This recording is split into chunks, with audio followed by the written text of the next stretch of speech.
बहुत ही important topic सिखाने वाला हूं जो कि है सील्डिंग और screening effect of the inner cell electron. ये सील्डिंग इफेक्ट के नाम से ही या स्क्रीनिंग इफेक्ट के नाम से ही पूछा जाता है, लेकिन ये इनर सेल के वजह से होता है, इसीलिए इसका पूरा नाम सील्डिंग और screening effect of inner cell electron है। दोस्तों, आपने देखा होगा कि सील्डिंग इफेक्ट की वजह से साइज छोटा हुआ या आयनाइजेशन एंथैल्पी कम हो गई है। कुछ मतलब इस तरीके के क्वेश्चन आपसे पूछे जाते हैं। एनसीईआरटी में भी देख सकते हैं, कंसेप्चुअल क्वेश्चन के सेक्शन में देख सकते हैं। अब तो एमसीक्यू आने लगे हैं तो फिर उसमें स्टेटमेंट दे देंगे, रीजन आपसे पूछ सकते हैं। तो ये सील्डिंग इफेक्ट क्या होता है, इनर सेल्स इसके लिए कैसे रिस्पॉन्सिबल हैं, वो सारी चीजें मैं इस वीडियो के अंदर कवर करूंगा। अब देखिए, सबसे पहले तो कुछ सेल्स के बारे में समझ लेते हैं। जैसे कि ये न्यूक्लियस है और यहां पर ये सेल्स हैं, तो इसको कहा जाता है आउटर मोस्ट सेल। ये आपको पता है, आउटर मोस्ट सेल या फिर वैलेंस सेल, ठीक है। और इसके जस्ट अंदर वाली सेल, इसको कहा जाता है पेनल्टीमेट सेल, मेट सेल। और उसके और अंदर वाली सेल को कहा जाएगा anti penultimate shell, penultimate shell, ठीक है। और आप कह सकते हैं कि इन दोनों को जनरल वे में इनर सेल कहा जाएगा, ठीक है। क्लियर हो गई ये बात कि तीन जो सेल हैं उसमें किस तरीके से हम अलग अलग करते हैं।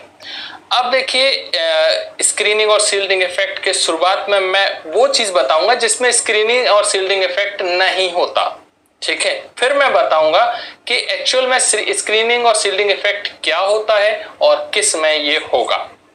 अब देखिए, जैसे कि ये एक केस है, इसमें क्या होगा कि ये जो आउटर मोस्ट इलेक्ट्रॉन है और ये है इनर सेल इलेक्ट्रॉन। अब जो न्यूक्लियस है हमारा, ये जो आउटर मोस्ट इलेक्ट्रॉन है उसको अट्रैक्ट करेगा। ऑब्वियसली अट्रैक्ट तो वो सारे इलेक्ट्रॉन को करता है, लेकिन हम जब आयनाइजेशन की बात करते हैं तो हम यही सोचते हैं कि आउटर मोस्ट इलेक्ट्रॉन रिमूव होना है, तो उस पर न्यूक्लियस का अट्रैक्शन फोर्स कितना है। अगर ज्यादा हुआ तो वो आसानी से रिमूव नहीं होगा, कम हुआ तो आयनाइजेशन एनर्जी कम देनी होगी और इलेक्ट्रॉन आसानी से निकल जाएगा।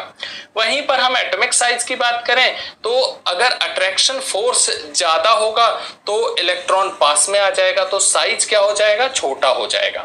तो इसीलिए हम ज्यादातर अट्रैक्शन फोर्स की बात करेंगे तो न्यूक्लियस और वैलेंस सेल इलेक्ट्रॉन के बीच में करेंगे। वैसे अट्रैक्शन फोर्स तो न्यूक्लियस का सभी इलेक्ट्रॉन पर एक्सर्ट होता है।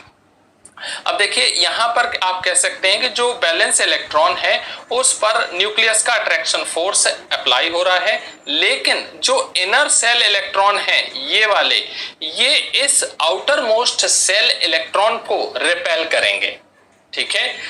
क्योंकि इलेक्ट्रॉन के बीच में नेगेटिव चार्ज है तो दोनों एक दूसरे को रिपेल करेंगे। तो अब आप एक बात समझ लीजिए कि जो आउटर मोस्ट इलेक्ट्रॉन है वो अट्रैक्ट किया जाएगा bye nuclear charge, means nucleus और आउटर मोस्ट इलेक्ट्रॉन के बीच में जो अट्रैक्शन फोर्स होगा उससे वो अट्रैक्ट किया जाएगा और इनर सेल से वो रिपेल किया जाएगा, क्योंकि इनर सेल इलेक्ट्रॉन और आउटर मोस्ट इलेक्ट्रॉन के बीच में नेगेटिव चार्ज है, इसीलिए उसमें रिपल्सन होगा। अब देखिए, जैसे कि यहां पर मैंने एक ही सेल बनाई तो इसमें तो किसी तरीके का कोई रिपल्सन नहीं है, इसमें तो अट्रैक्शन फोर्स ही होगा। किसके बीच में, ये न्यूक्लियस और ये आउटर मोस्ट इलेक्ट्रॉन के बीच में। अब स्क्रीनिंग इफेक्ट होता क्या है एग्जैक्टली वो मैं आपको बता देता हूं। स्क्रीनिंग इफेक्ट होता है